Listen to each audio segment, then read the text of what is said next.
Pendekatan konflik merupakan salah satu pendekatan dalam sistem sosial dan budaya yang dipelopori oleh beberapa ahli, di antaranya Karl Marx, Lewis Akopers, Ralph Dahrendorf, bahwa tidak hanya pendekatan fungsional struktural yang ada, melainkan ada pendekatan lain, yaitu pendekatan konflik. Berbeda dengan pendekatan fungsional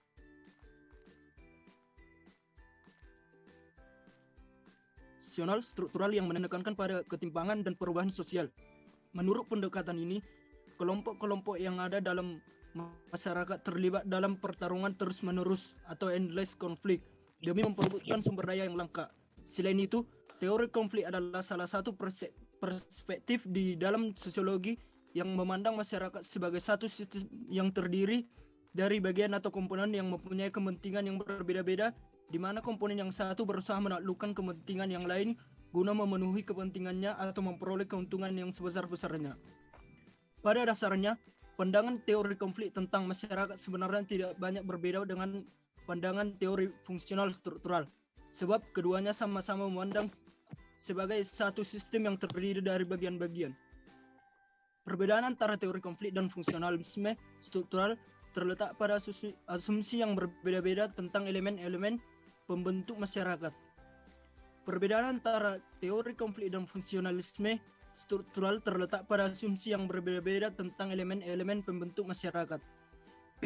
Pandangan teori struktural fungsional menempatkan elemen-elemen sosial dalam keadaan saling berhubungan secara normal dan saling mendukung kelangsungan hidup sistem sosial.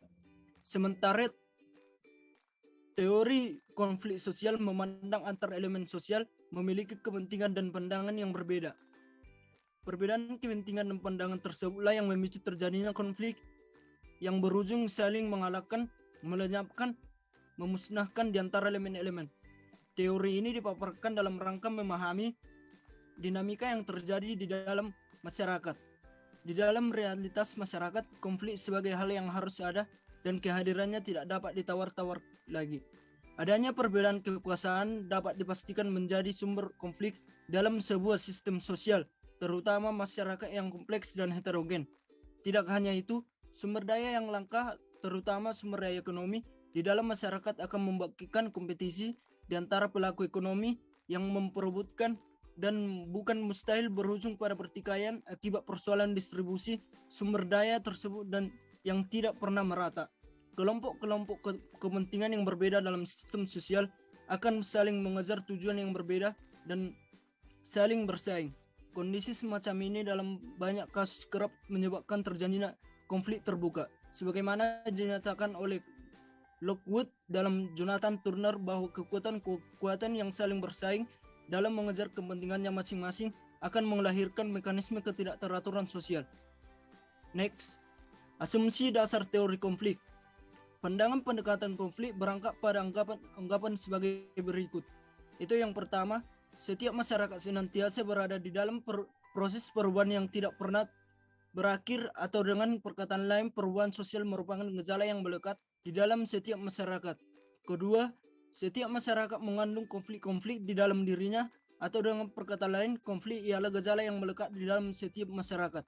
Ketiga, setiap unsur di dalam suatu masyarakat memberikan sumbangan bagi terjadinya disintegrasi atau perubahan-perubahan sosial. Keempat, setiap masyarakat terintegrasi di atas penguasaan atau dominasi oleh sejumlah orang atas sejumlah orang-orang lain. Sifat konflik. Konflik bersifat melekat pada masyarakat. Namun pada kenyataannya, sistem dalam masyarakat tetap bisa berjalan. Itu dikarenakan kepentingan anggota masyarakat sudah terwakili melalui mekanisme yang terlembaga sehingga menghasilkan kompromi-kompromi yang baru yang diterima. Teori Karl Marx. Teori Marx melihat masyarakat sebagai arena ketimpangan atau inequality yang dapat memicu konflik dan perubahan sosial. Marx menilai konflik di masyarakat berkaitan dengan adanya kelompok yang berkuasa dan dikuasai.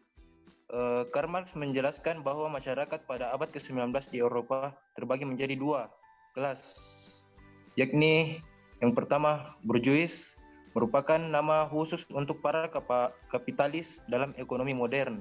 Mereka memiliki alat-alat produksi dan mempekerjakan pekerja upahan. Yang kedua, yang menjual kerja mereka dan tidak memiliki alat-alat produksi sendiri.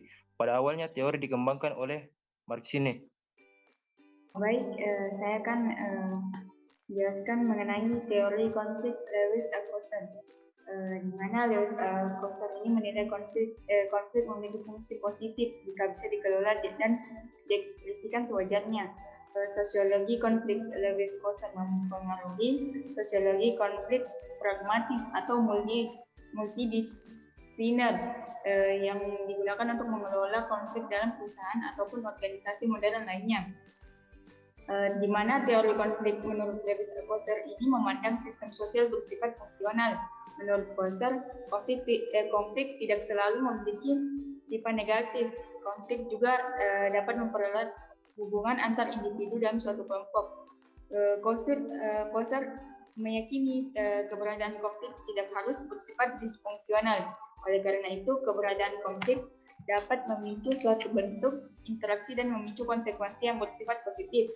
Selain itu, dengan adanya konflik juga dapat menggerakkan anggota kelompok yang terisolasi menjadi berperan aktif dalam aktivitas kelompoknya.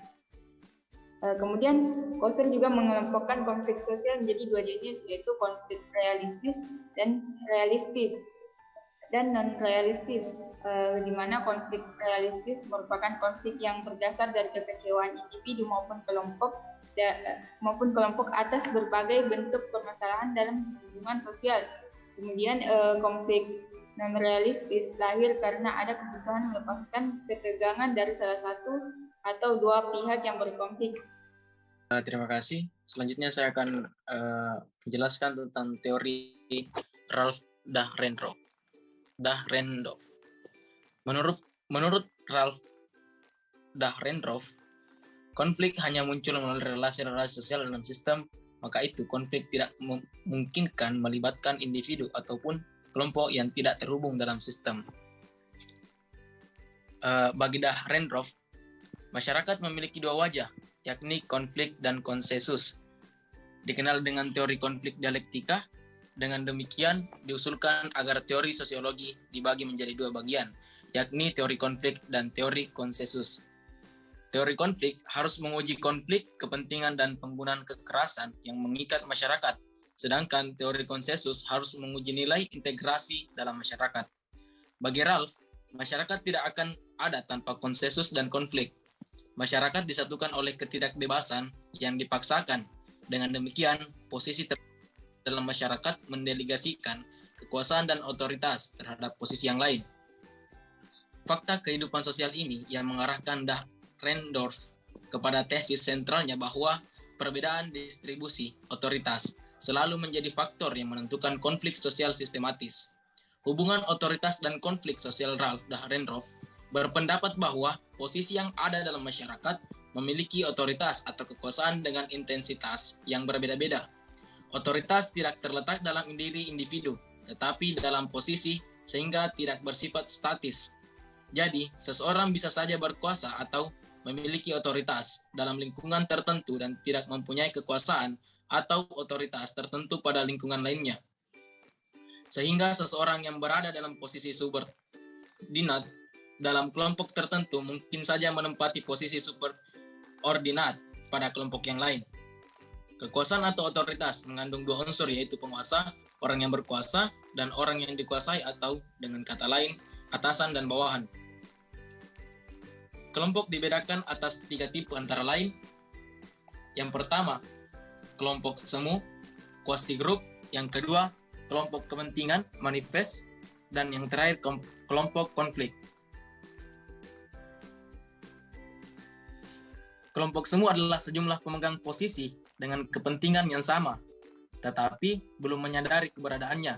Dan kelompok ini juga termasuk dalam tipe kelompok kedua, yakni kelompok kepentingan, dan karena kepentingan inilah melahirkan kelompok yang lain.